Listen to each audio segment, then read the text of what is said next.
Trump ने फ़लस्तीन और गज़ा के मसले के ऊपर एक 20 नुकाती हल पेश कर दिया है, जिसको नेतन्याहू ने भी कबूल किया है और बहुत से मुस्लिम ममालिक बशमूल पाकिस्तान ने उसको वेलकम किया है। अब इसमें सबसे अहम पेशरफ तब होगी कि जब हमास की जानिब से इसको गैर मशरूत तरीके से कबूल भी कर लिया जाए और एक इंटरनेशनल फ़ोर्स का तस्वुर दिया गया जो मुख्तलिफ ममालिक मिलकर बनाएंगे।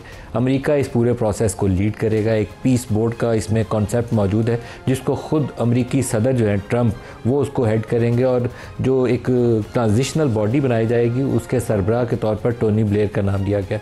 अब अगर किसी तरीके से कुछ ऐसी फ़लस्तीनी रियासत मार्ज़ वजूद में आ जाए जहाँ पर फ़लस्तीन के लोगों को आज़ादी के साथ सांस लेने के लिए एक मौका मैसर आ जाए तो फिर तो हम इसको पेशरफ्त कहेंगे।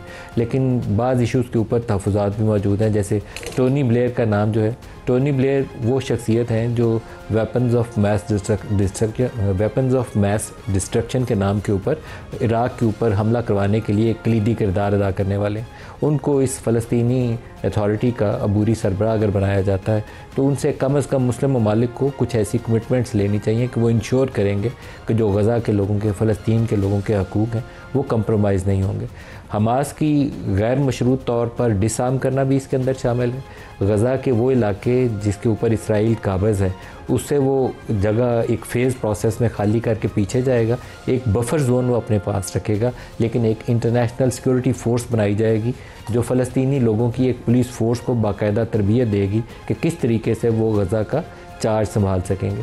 तो बाज़ चीज़ें इसके अंदर देख के लगता है कि एक स्टेप फॉरवर्ड है। अगर गज़ा के लोगों की, फ़लस्तीन के लोगों की ज़िंदगियाँ बचती हैं, वहाँ पर लोगों को सांस लेने का मौका मैसर आता है, वहाँ दोबारा रिकन्स्ट्रक्शन होती है, एक नॉर्मल ज़िंदगी वापस आती है, तो फिर हम इसको बाकायदा एक पीस प्रोसेस कहेंगे और कहेंगे कि आगे बढ़ने का मौका मैसर आ गया। इसके लिए मुस्लिम ममालिक को कलीदी किरदार अदा करना पड़ेगा। ख़ास तौर पर जो नेबरिंग अरब कंट्रीज़ हैं वो इसके अंदर लीड रोल में रहनी चाहिए और उनको अपना वज़न डालना पड़ेगा। पाकिस्तान या इंडोनेशिया आगे बढ़कर उनका साथ देंगे, लेकिन सऊदी अरब, यूएई, कतर, इनका वज़न जो है वो फ़लस्तीन के हक़ में वो बहुत ज़्यादा मैटर करेगा। इस एग्रीमेंट के बाद या इसकी अनाउंसमेंट के बाद अमेरिकी सदर ने एक प्रेस स्टेटमेंट भी गज़ा के हवाले से जो बयान किया नेतन्याहू के साथ खड़े होकर, वो आपको एक क्लिप सुनवाते हैं, फिर प्रोग्राम आगे बढ़ाते हैं। दिखाइएगा। I'm not just talking about Gaza. Gaza is one thing, but we're talking about much beyond Gaza. The whole deal, everything getting solved. It's called peace in the Middle East. If accepted by Hamas, this proposal calls for the release of all remaining hostages immediately, but in no case more than 72 hours. And it means the immediate end to the war itself, not just Gaza. To demilitarize Gaza, and that's quickly. Decommission the military capabilities of Hamas and all other terror organizations. Do that immediately. I want to thank the leaders of many Arab and Muslim nations for their tremendous support in developing the proposal, along with many of our allies in Europe. The Prime Minister and the Field Marshal of Pakistan, they were with us right from the beginning. Incredible. In fact, they just put out a statement that they fully believe in this pact. The Prime Minister of Pakistan and from the Field Marshal that they back this 100%. Pakistan के deputy prime minister और foreign minister इसहाक डार, उन्होंने इस declaration या इस announcement के ऊपर जो रद्द-ए-अमल दिया वो भी देखिए।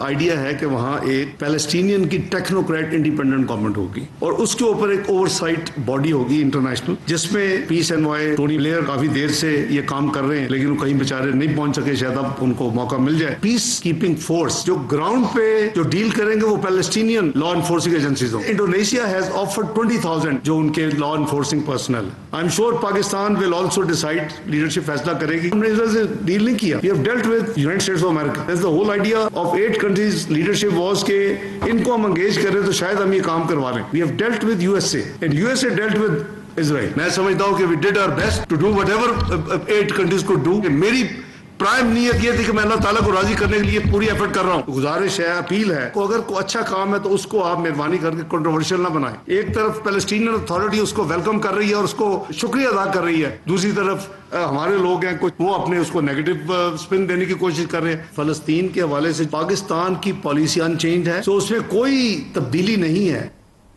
ये 8 ममालिक, मुस्लिम ममालिक का बार बार तज़किरा हो रहा है, तो 8 ममालिक में सऊदी अरब है, कतर है, यूएई है, जॉर्डन है, इजिप्ट है और 3 नॉन अरब कंट्रीज़ है जिसमें पाकिस्तान, टर्की और इंडोनेशिया। चंद साहब पहले आप फरमाइएगा, आपका रद्दअमल क्या है? ये जो अनाउंसमेंट हुई इसके ऊपर आप तवक्को रखते हैं कि ये एक फ्रूटफुल प्रोसेस होगा, आगे बढ़ेगा? बिस्मिल्लाह। देखें जी नदीम भाई, बहुत बड़ा इशू है गज़ा का, और पीपल पार्टी का एक मौक़िफ़ बड़ा पहले दिन से एक वाज़ेह मौक़िफ़ है। और अभी मैं को क्लियर स्टेटमेंट तो इसके ऊपर नहीं दे सकता, क्योंकि हम पार्टी का सेक्रेटरी इन्फॉर्मेशन और हमारी मीटिंग्स शायद कल हो, इसमें पार्टी की पॉलिसी आएगी क्लियर, फिर ही इस पे ऊपर। लेकिन अमन होना चाहिए, अमन की तरफ अगर कोई भी कदम होता है तो उसको कौन नहीं अप्रिशिएट करेगा। और उन मासूम बच्चों को जो जुल्म और बर्बरियत की एक हमने अपनी ज़िंदगी में, शायद अल्लाह ना करे कोई हम दोबारा को ऐसा वाक़या देखें जो फ़लस्तीन गज़ा में हमने देखा है।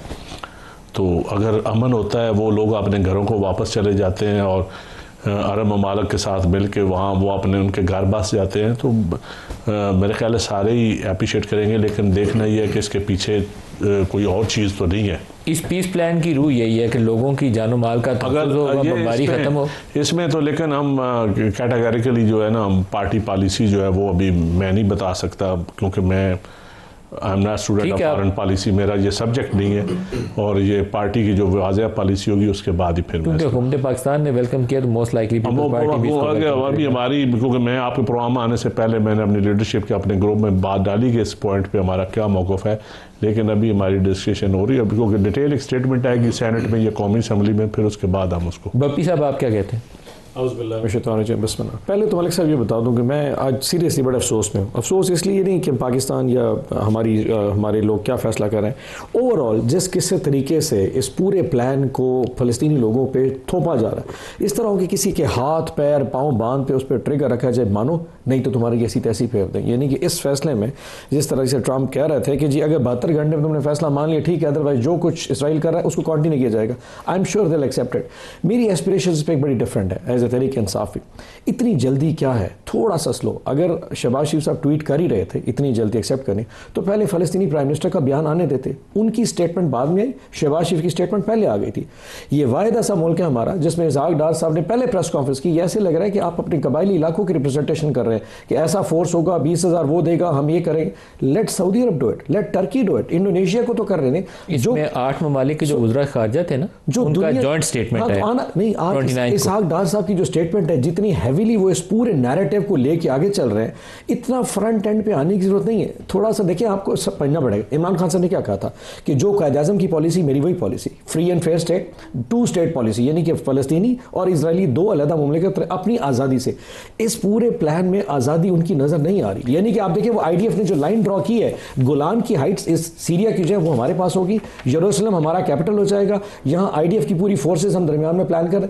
ये वो कंसर्निंग इशूज़ हैं जिनको एड्रेस होना चाहिए।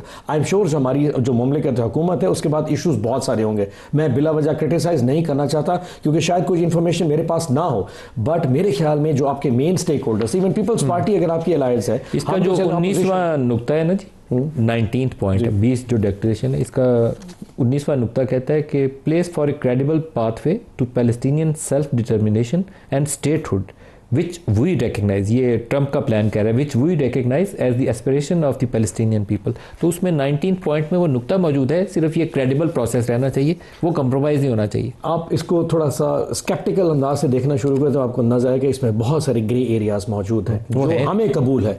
अब ये जो कबूलियत का कॉन्सेप्ट हमें नजर आ रहा है, यानी कि आप देखेंगे ट्रंप साहब जब आए थे नवंबर में, उस दिन एक दिन पहले ये फाइन हो गया था गजा का सीज फायर। 1 साल लगा दोबारा यहां तक आते। वजह क्या थी? एक पॉलिटिकल, जियो पॉलिटिकल अपनी एक जो ना वो डोमिनेंस दिखाने का जो कॉन्सेप्ट था। मेरा सिर्फ ये है कि हमारी गवर्नमेंट को थोड़ा स्लो चलना चाहिए। मैं शायद फ़लस्तीनी अवाम इसको खुद कबूल करते हैं नहीं करते, उनकी स्टेटमेंट्स पहले आने दें, सऊदी अरब को लीड करने दें। वो तो उनका बिल्कुल उनके बॉर्डर पर बैठा है, हम तो एक सपोर्टिंग एलिमेंट है। लेकिन मैं फिर कहता हूँ कि हुकूमत को जो प्रॉब्लम्स हैं वो मुझे अंदाजा नहीं, अगर उनके अलायंस को अंदाजा नहीं तो मैं अपोजिशन को क्या बताऊँ। आप हमें ऑन बोर्ड कर लें, यकीन जानिए हमें मुमलिकत, हमें रियासत हमें बहुत इंपॉर्टेंट नजर आती है। हम कभी इस पर सियासत नहीं करना चाहेंगे, लेकिन कहीं ना कहीं मुझे वो फ़लस्तीनी बच्चे भी नजर आते हैं कि ये इस पूरे प्लान में जिसमें हम शामिल हो जाएं, दोबारा खुदा ना खास्ता 6 महीने बाद दोबारा यही होगा, तो will be part of it.